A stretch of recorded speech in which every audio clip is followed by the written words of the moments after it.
So the thoughts are definitely the inner.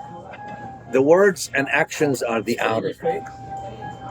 But the outer is only a product of the inner. Meaning, if I want to say a bad word to anybody, I've already thought it before. So therefore, clean the inner that nobody knows and sees. Automatically the outer will be clean. And that's what the Sufis used to say. I hired myself as a security guard on my thoughts. I only allow positive thoughts. And whenever a negative thought comes, I deny entry. That's where the Sufis came up with the issue of focusing on Ismul Jalala, Allah. Right? Sometimes you go to masajid, especially Sufi ones, you see the name Allah. And the idea is I want to focus on it to help me clear, to start filtering my thoughts. So the next thing, what the Sufis mean by muraqabah. Muraqabah means self-observation, right? What do they mean? Words and actions? Oh, that's secondary. What's the first level of muraqabah? Thoughts. Oh, you mean you can distinguish a thought that is Rahmani from a thought that is Shaitani? Of course. If you don't, you're not doing muraqabah. And distinguishing those thoughts, you start distinguishing, is this thought that I'm having now, is this Rahmani or Shaitani? If it's Shaitani, a'udhu billahi minash shaitanir rajim, I should deny it entry immediately. Because once I allow it, even if it's by somebody else, Shaitan told me, once I allow it access, it's my own. It's like the war in Ukraine. It wasn't Trump. But now that it's been going on for a year in Trump's time, guess whose war is it now? It's his war now. Right? Hey, you allowed it to remain. Once the thought gains access to your brain, even if it's by Shaitan, now it's your own. And it's going to have effects. It's going to have negativity, even if you don't translate it into words or actions. Now, the Sharia tells us, the Sunnah tells us, that if you have an evil thought, whether you developed it yourself or you borrowed it from Shaitan, and you don't translate it into words or action, you will not be held accountable for it in Qiyamah, right? True, the hadith is sahih. But the Sharia did not say that this evil thought will not have damaging and negative effects, even when you don't translate it in words and action.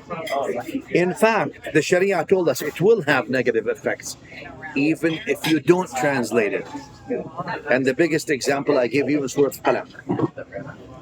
The people who inherited the big land from their father died, they gathered together that night, said, from tomorrow on, no more sadaqah, no more charity. لا يدخلنها اليوم عليكم مسكين. The old man was a nice guy, he used to give everybody. There's the new sheriff in town. No more. لا يدخلنها اليوم عليكم مسكين. From tomorrow on, look, that's the night before. Intention. Thought.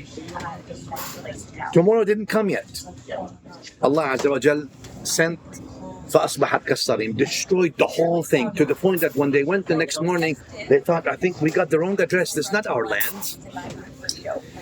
Which shows you that evil thoughts, without being actually manifested in the material world of words or actions, have actual ramifications in the material world. Now, they may not be accountable for it in Qiyamah, but they will actually suffer ramifications now. So that's a dangerous thing. Counter positive is the last one. The contra-positive is a good thought. A good thought. That's where the Prophet ﷺ tells you, right?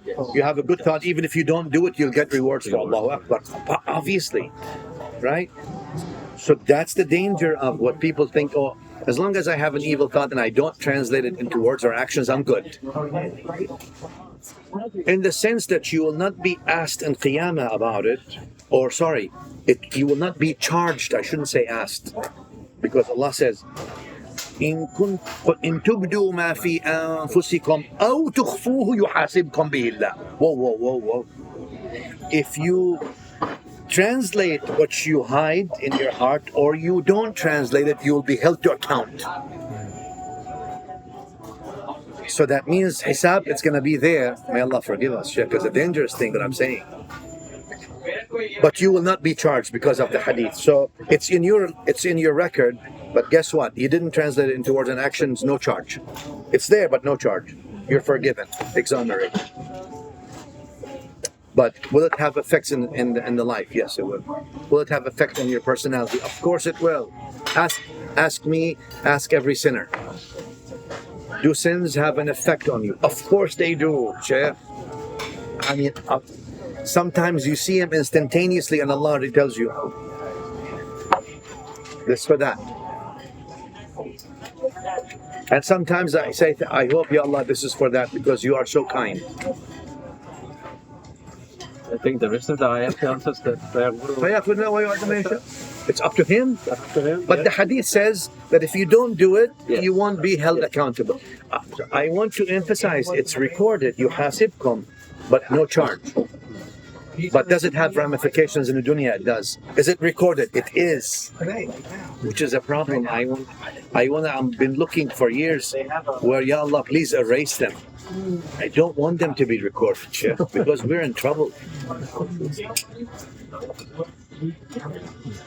That's why you do something evil, quickly do istighfar, quickly do. Hopefully our salah will be I hope, I mean, you know, because there is a lot of hope for that. If we do I it have a properly. big hope in the ayah, يَمْحُ اللَّهُ مَا يَشَاءُ وَيُثْبِتُ. Allah erases whatever He wants and affirms whatever He wants, because you really want many things erased, Sheikh. Born again. Like it won't be there. Yes. Only He can do that.